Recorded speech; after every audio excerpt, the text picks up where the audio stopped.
Hey, guess what? Welcome to another program of what? Focus on Health. Have a really good program. You know, I always do a teaser. So I've had this type of show on before, 2 or 3 times before. And that's the only thing, that's the only information I'm going to give you.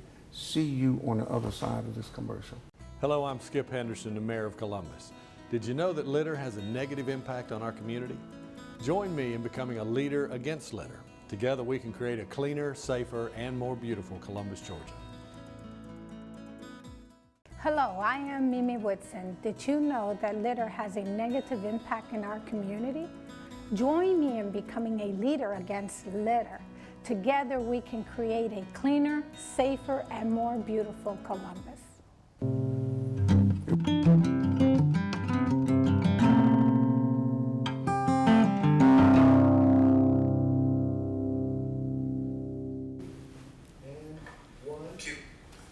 If you haven't guessed, I'm doing it on a very important organization. Out in the community, and you can see this gray, out in this community I see a lot of seniors, and not only seniors, individuals, young people that may have problems that would prohibit them from having doing their activities of daily living.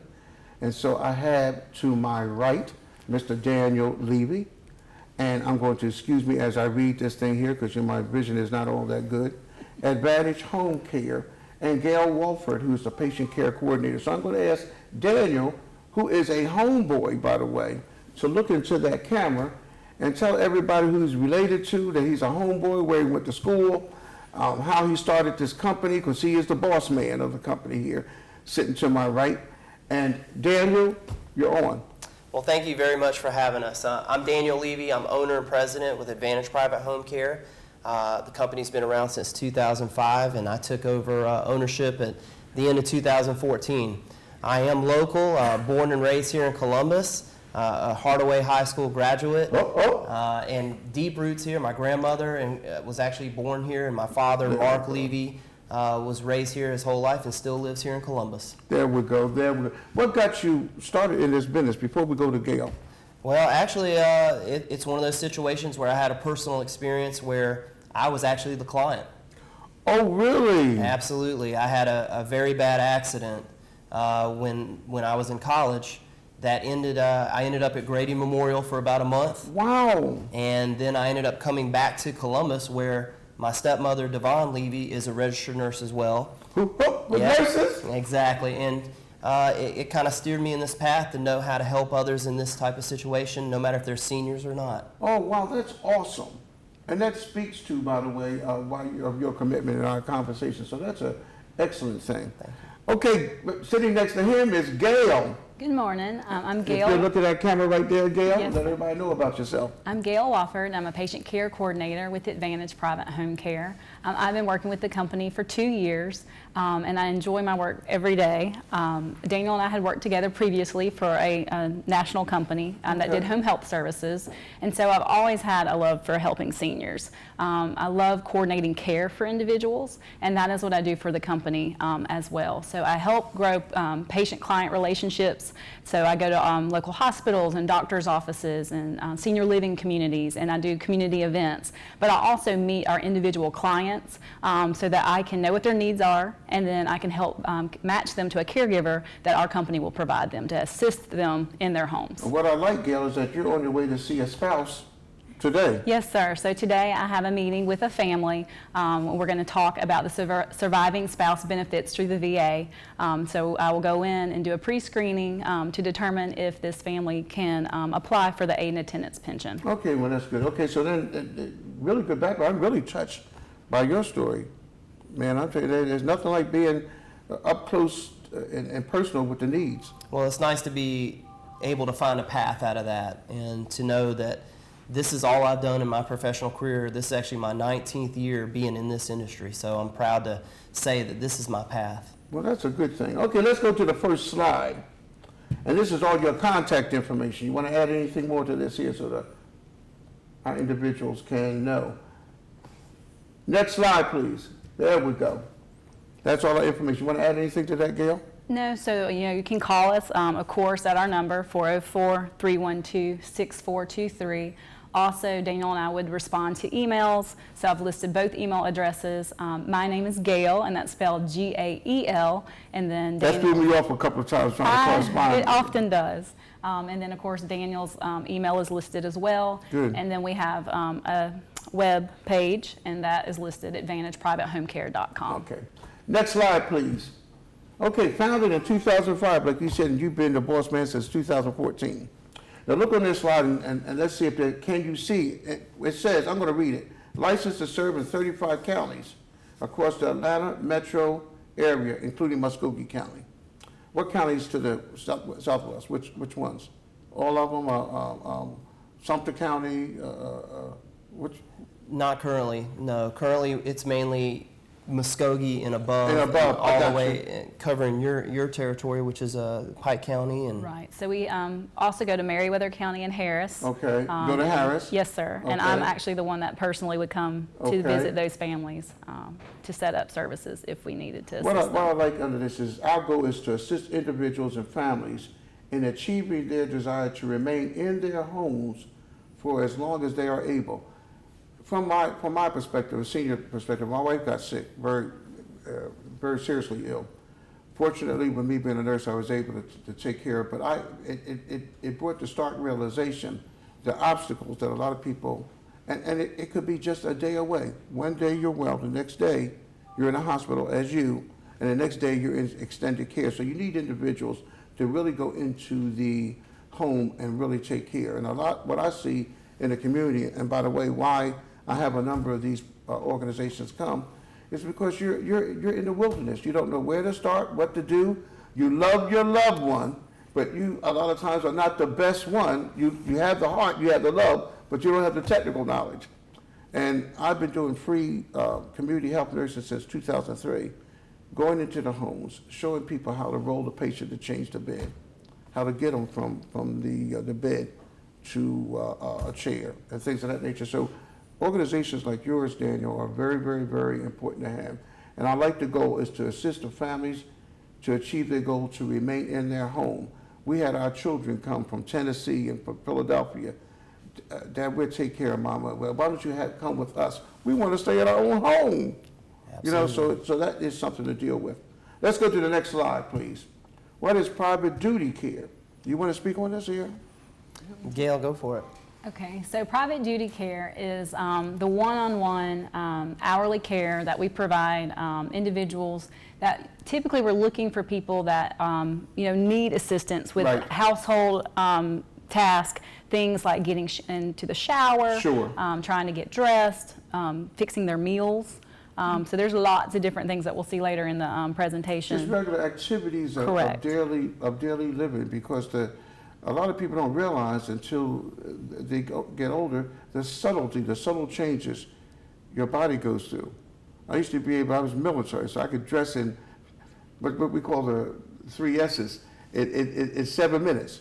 Now it takes me, because of my arthritis, maybe 30 minutes to get my socks on without the assistive device. So little things like that that you don't think about, very important. Okay. What is next slide, please. What is private duty care? Next one back, go back. There we go. Private duty care is one-on-one continuous hourly care in a home for individuals that require assistance with ADLs.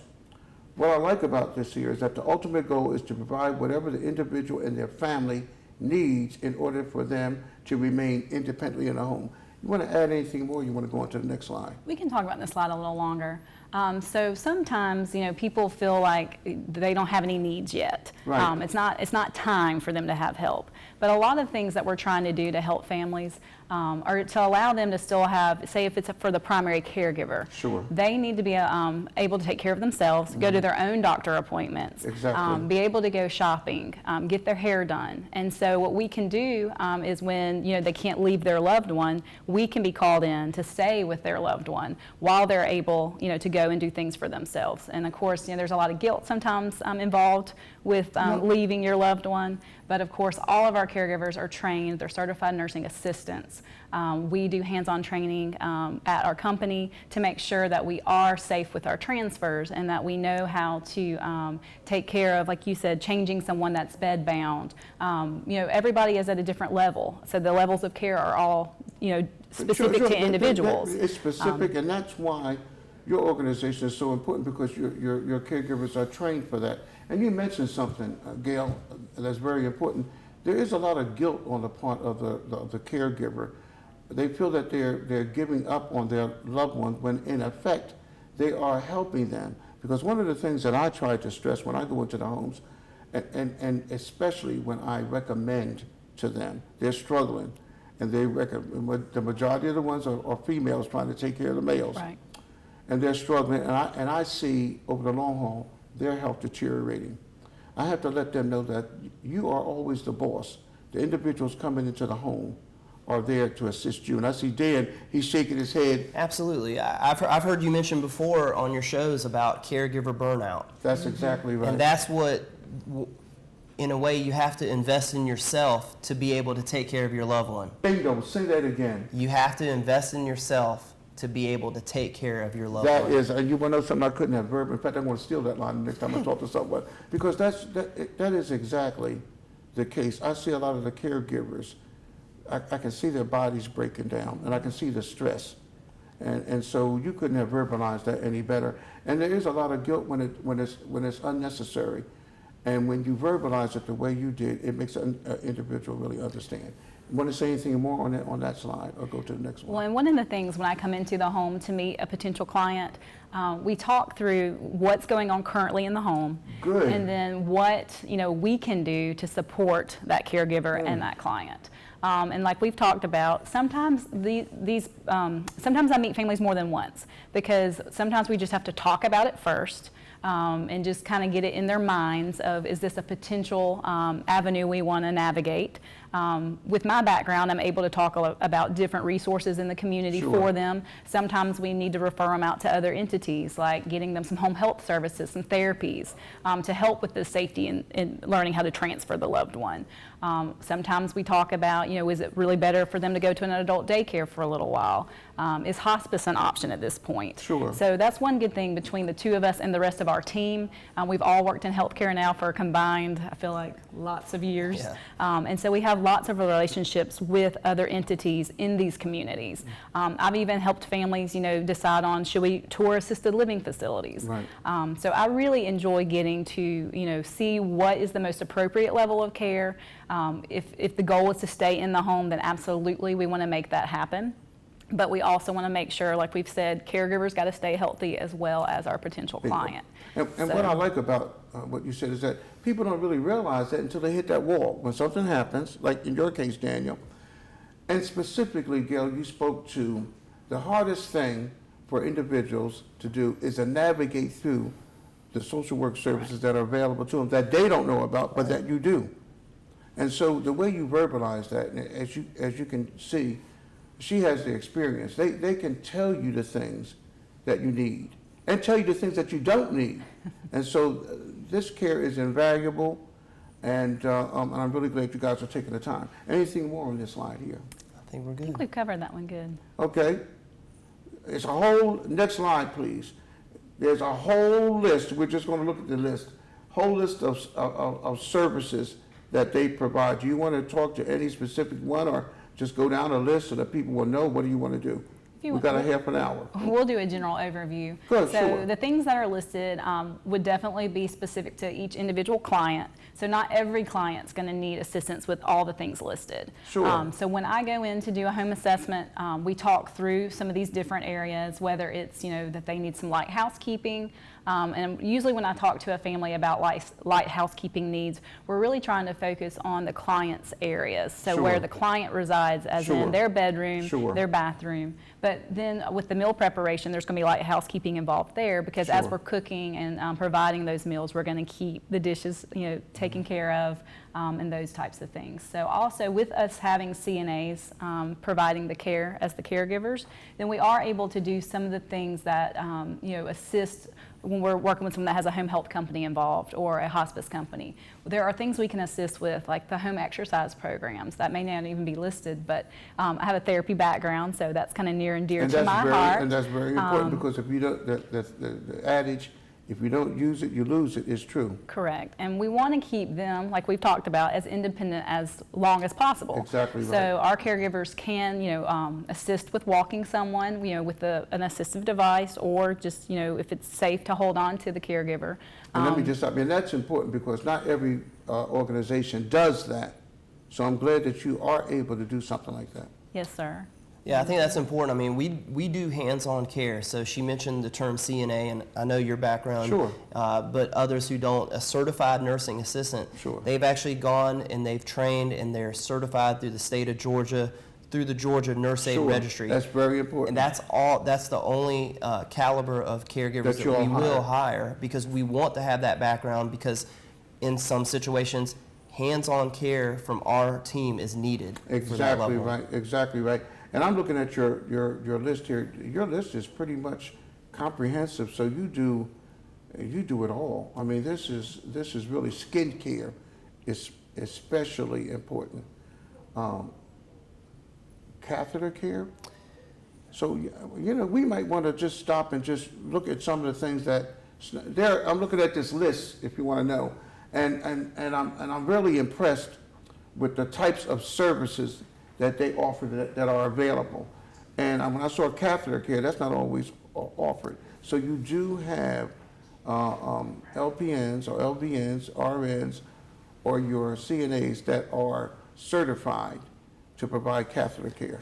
So I think there is regulations that have to be followed. So for our care, it's more on the unskilled care. I got you. So we are going to be focusing on certified nursing assistant level. So when it comes to those areas, there has to be what's considered skilled and what's considered And that is unskilled. exactly So right. For the unskilled care, there are certain things they can do, such as emptying a bag and Sure. things like that. Sure. But they're not going to provide. No, they that. won't be private to sterile. I understand that. And I Correct, think a so- lot of our people understand that as Yeah. well. And I like the specific exercise. So you would interface with their physical therapist, your background, Yes, to sir. find out what things that your person is qualified to reinforce in the house. Correct. And so a lot of times, like I said, I'll contact the home health agency that's involved. See, that's- And then, talk to their therapist, get an idea of what we're going to be working toward. Sometimes it's even specific types of lifts that are being used in the home, Sure. like the Hoyer lifts.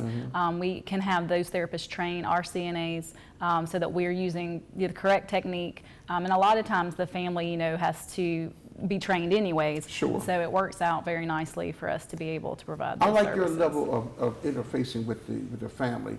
And it's not only that, but what's so important about these organizations, that they know the specific things. They can do what I do, which is an assessment. When they come into the home, assess the patient, assess the environment, get rid of the throw rugs and things and all like that are very important. That's why I have these programs available, and a number of them, because I called Gail on a decorated veteran for help. I needed help like yesterday, and she was able to get me in the right direction. Said she was going to get back with me, and did it. And that's why she's on this program right now with the boss man. We're going to take a break, and we'll see you on the other end of this commercial. I am a teenager. I am online. I enjoy sharing thoughts. Music. Videos. Ideas. Information. I will not I will not be a victim to threats. to stalking. To soliciting. To predators. I will be responsible. I will be careful. I will be honest. I will be smarter. I would get my parents involved. I will protect myself. I will be safe. I am a teenager. And I And I Will not. be bullied. Hello, I'm Skip Henderson, the Mayor of Columbus. Did you know that litter has a negative impact on our community? Join me in becoming a leader against litter. Together we can create a cleaner, safer, and more beautiful Columbus, Georgia. Hello, I am Mimi Woodson. Did you know that litter has a negative impact in our community? Join me in becoming a leader against litter. Together we can create a cleaner, safer, and more beautiful Columbus. Welcome back to Focus on Health. And let me tell you what we're going to do. We're going to do what we did before. Homeboy, I want you to look into that camera, let them know who you are and the name of the company and whatever. When you took over in 2014, whatever. We're going to go to Gail again. I want all the contact information, where you're located, email, and all that stuff. Okay, you're on. All right, Daniel Levy, owner and president with Advantage Private Home Care. Been in the industry 19 years now, took over Advantage Private Home Care at the end of 2014. They were founded in 2005. Very happy to do what I do. Gail? And I'm Gail Wofford. I'm a patient care coordinator with Advantage Private Home Care. You can contact me a couple of different ways. You can call at 404-312-6423. Or you could email me at Gail, and that's Gail, Gael, at AdvantagePrivateHomeCare.com. And you can also visit us on our webpage, AdvantagePrivateHomeCare.com. Boy, she's got it, dear. She's got it. Now, Gail, this is a real important slide. Identifying when home care is needed. I'll go through each one, and then you can elaborate. Yes, sir. Or you can say, Pops, just go to the next one. You were in control. Patients requiring turning every few hours due to pressure sores. So earlier in our presentation, we talked about skin care. That's it. And as people are aging, our skin already starts breaking down quicker. It's getting That's it. thinner, and Yes. we just don't have the nutrition and things that we used to Sure. have.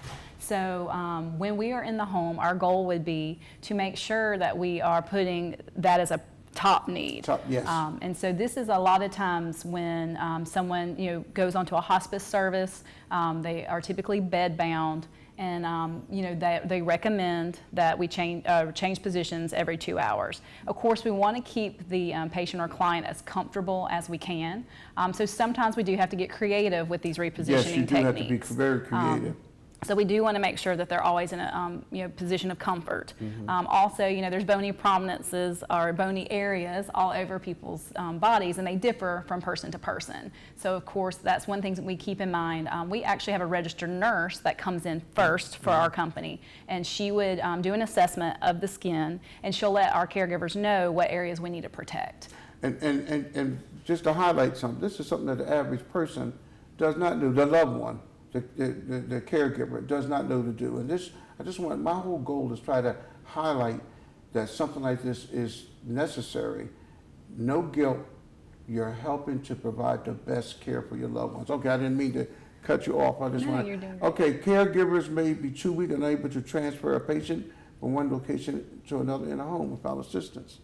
Yes, so we see this a lot. As people are aging, one part of the couple is typically taking care of the other part. That's exactly right. And so like you and I talked about, I think earlier in the show, a lot of times it's the wife taking care of the husband.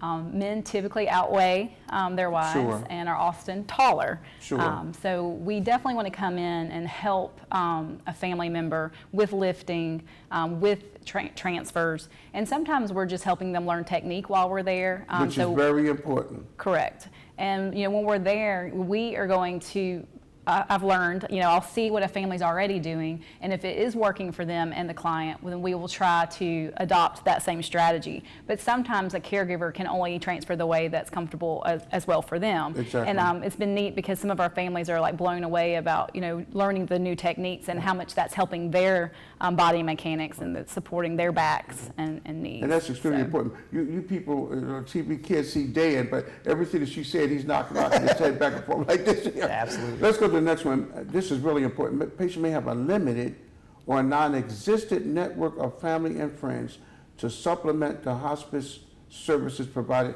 That was the care for that veteran that I called. Non-existent network of family and friends, and needed, therefore, individuals who were skilled to take care of him. So please talk about that. Well, you see different situations where this can come up. Sometimes the family members just don't live close enough Sure. to be able to provide the care in the home. Also, there can be broken relationships where families don't want to take care of their That's loved exactly one. right. And so, we go to a lot of different areas in the state of Georgia. Some of those areas are very rural.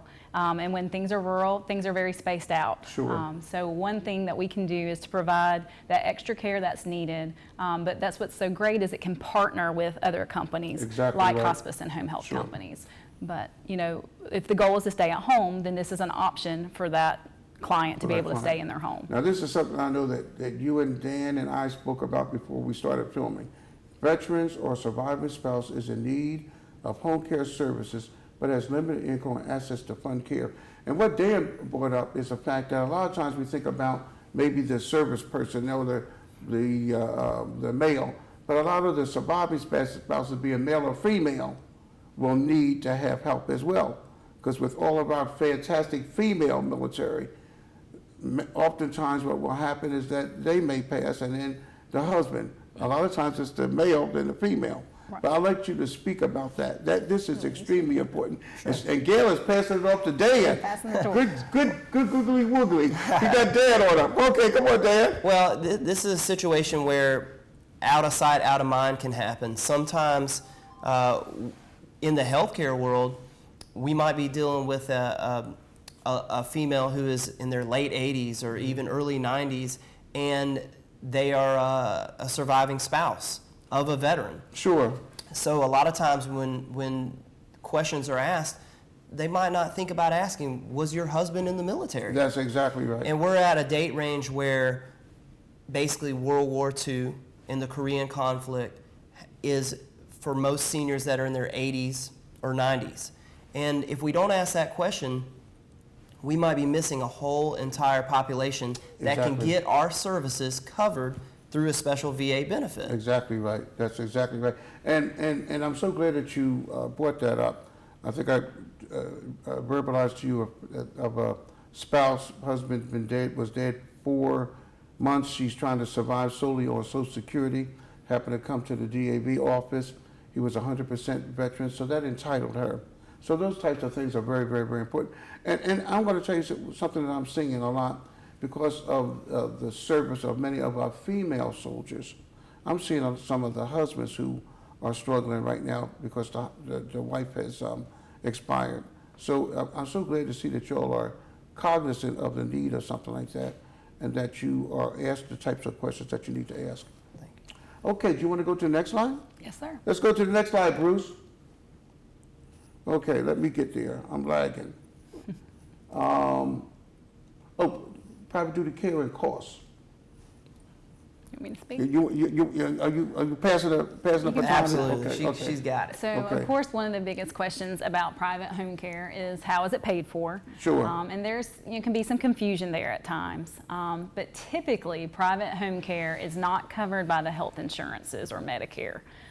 So what we look for when I come in to do a home assessment or when I'm speaking to a family, we're going to navigate any option that might be out there to help offset costs. Okay. But typically, private home care is going to be billed hourly. And then, some of the options that may be out there are long-term care policies. We'll typically pay toward home care services. Every long-term care policy is different, but one good thing about being able to do the home assessment is we as a team are able to work through these long-term care policies. We can, get the permission from the family to contact these policies directly, and that way we can help these families understand their benefit. I'm gonna put a seed in your mind because that is long-term care. This may seem crazy, but long-term care, even among seniors, is something it's not on their radar.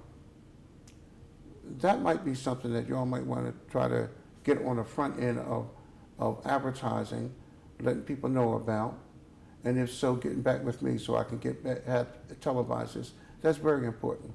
My wife and I, being retired military with TRICARE, one thing and another, and I made sure that being a nurse, once I went to nursing school, that I saw the reality of having my wife covered in case something happens to me, and also something for myself. So it's important. That's a very important topic. Let's just put a seed in your head. That might be something that you might want to start thinking about. Absolutely. We want to find every avenue to try to get a family taken care of. We don't want to have them pay out of pocket. Right. And if there are these options and opportunities for them to get something like this, it's definitely important for them to inquire about. Right. But because that is very important. That's a topic that a lot of people don't even think about, but they do need to think about. Okay, let's go to the next slide. General aid and attendance, you want to talk about that? I'm going to let you talk about that one. Yeah, I think, again, as we're exploring different opportunities to get this covered. It's a matter of making sure in Columbus, for example, being that Fort Benning's down the road, there are a lot of families that have a military background. Right. And the key is, do they know about this potential pension fund that's sitting there? Right. And what I want to do, Dan, I want to go over the criteria. Applicant must be 65 years of age or Social Security disabled. Must have served 90 days active duty in the U.S. military at least one day during a period of war. Does not mean that the person has to be there. It says period of war, and that's a clarification that that I run into. Oh, no, he was never over there. I said, Right. but was he in the military? So that's something to clarify. Also, medical necessity for care supported by a physician, meet monthly income criteria, meet liquid asset levels. Talk about that.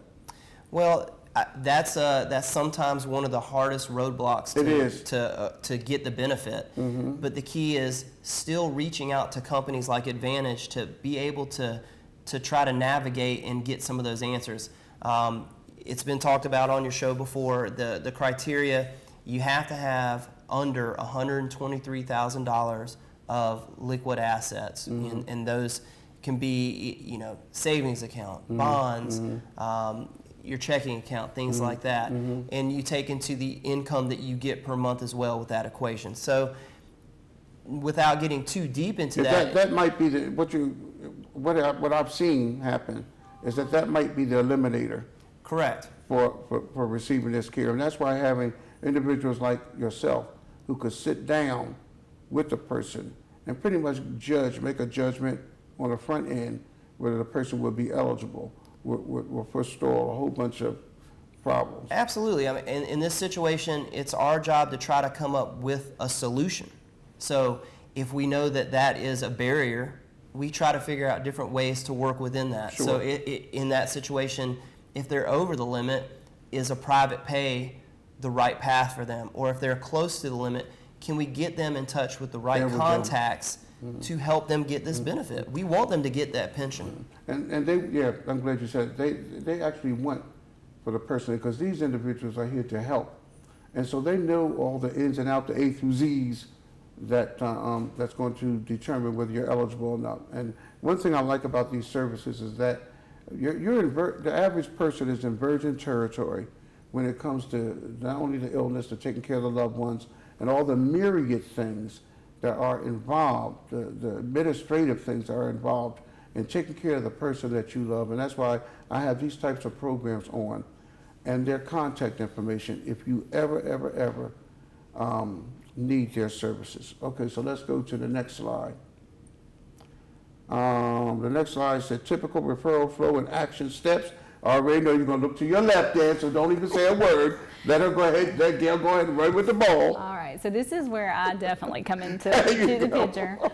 So like today when I go out to meet my family, this is where we're going to start. So I'll come out with a pre-screening tool, and we'll go through all the information that is required that the VA is going to need to determine the eligibility for aid and attendance. Also, there's documents that have to be shown, and I think you've talked about that on an earlier show, but it's the DD-214s, yes. Social Security statements, income things that show pensions. Also, for surviving spouses, we need marriage certificates and death certificates of the veteran.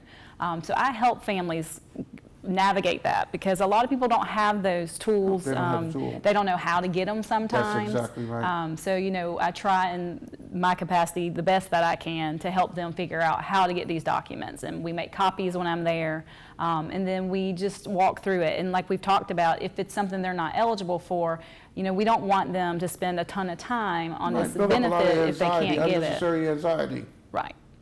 And the biggest thing, as you're hearing, that you're gleaning in all this, is that there are so many things that when a loved one becomes ill, and the average caregiver is centered on taking care of that person, and a lot of times is ill-equipped technically to take care, but there are a lot of other little areas, administrative things that come into the mix that could potentially help your loved one that you don't know about, but they do know about, and they can assist you in navigating the maze, and it's a maze now, of administrative things that you need to be aware of. And so I can't emphasize more. In fact, I had someone stop me at Publix and thank me for having an organization on the show, because she didn't need it, but she knew of someone in her family who needed it. And so that's why these organizations are so important, because they have the knowledge that you will need technically, to hands-on for your loved ones, and administratively, the countless things that you're completely unaware of that can help assist you in taking care of your loved ones. Okay. Do you want to talk any more on that particular topic, Gail, or what? I think we covered it pretty well. Thank you. Okay, now, this is something that's real important. Boy, Bruce is on it, but he has that slide up there quickly. Home health and hospice patients who need more care. Now, the majority of the viewers know that when you go into hospice, everything's taken care of. However, I know in the community, and I'm a member of one of the hospice boards, that there are additional things that the patient may need, additional care and other things. I need you to speak to that. Okay. So typically when we're trying to partner or help with these types of services, like you said, hospice does a wonderful job with the services they provide. And, you know, it's still the hardest thing for me to tell people, and I will always say it, when you say hospice, hospice is not a place, it's a service. Because I get a lot, I don't want to put him in hospice because then he's out to help. Hospice is a service that will come to you. And so I didn't mean to interrupt you, but I would like to stress that point because I'm a big believer in hospice care. Okay, I didn't mean to. So typically though, when someone is in their home and they have either a home health provider or a hospice provider, if it's someone that needs the word continuous care, yes, or 24-hour supervision, that's exactly right. Those agencies can't provide those services. That's right. So they are always looking to the community, to agencies like ours, to help support their families. And sometimes we're supporting these families a few hours a day, and sometimes we are supporting them 24 hours a day. And what we can do with the care needs that we've already talked about, but typically a lot of what we're doing is the repositioning, the changing of the client. Sometimes we're assisting them with their meals because they are on a special diet. And the loved one may not, if they're a working person, they can't be there to make sure that that person is eating safely, but we can. And so those are some of the supports, type things we can provide. A lot of times, though, one thing that I really think we have done a good job of is we're communicating with these teams while we're there. So if we see changes in conditions, we're going to report that to that hospice nurse, or we're going to report that to the home health team, because we're the eyes, we're the ears in the home. We get to see it every day. Whereas, when nurses are coming out and making weekly visits or even daily visits, the conditions can change rather quickly. So it does help having us in there, at least for a portion of the day, or sometimes it's nighttime care that they need help with.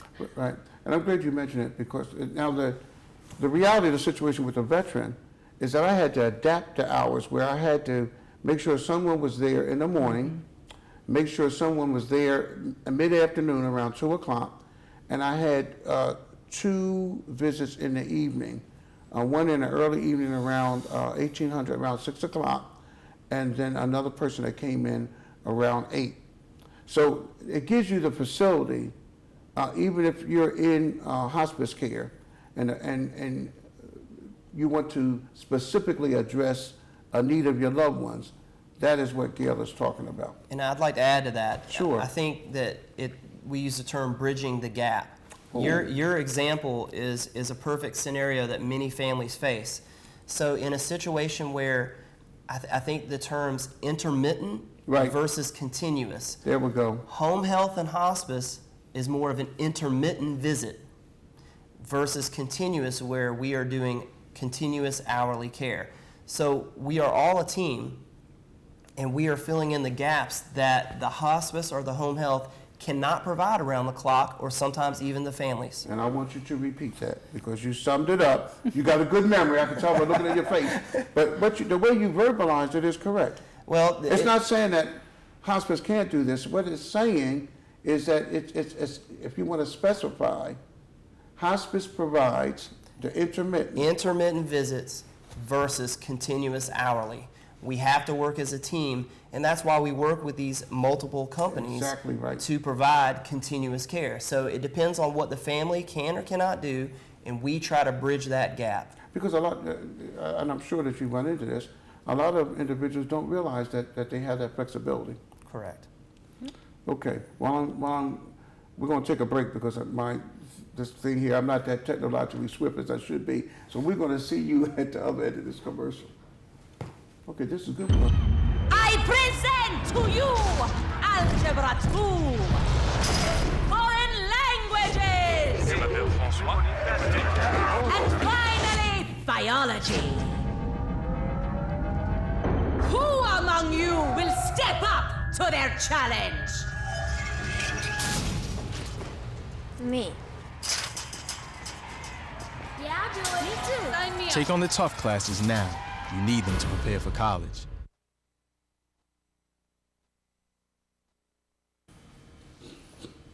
Okay, what slide are we on? Yeah, we're gonna go to the last one that says contact information. I flip it to Gail. I know what you're gonna do, brother. Yes. Yeah, it's good that you got some wide shoulders, they're good shoulders. It's okay. Okay, 3, 2, 1. Welcome back to Focus on Health. Look, we have had a ball.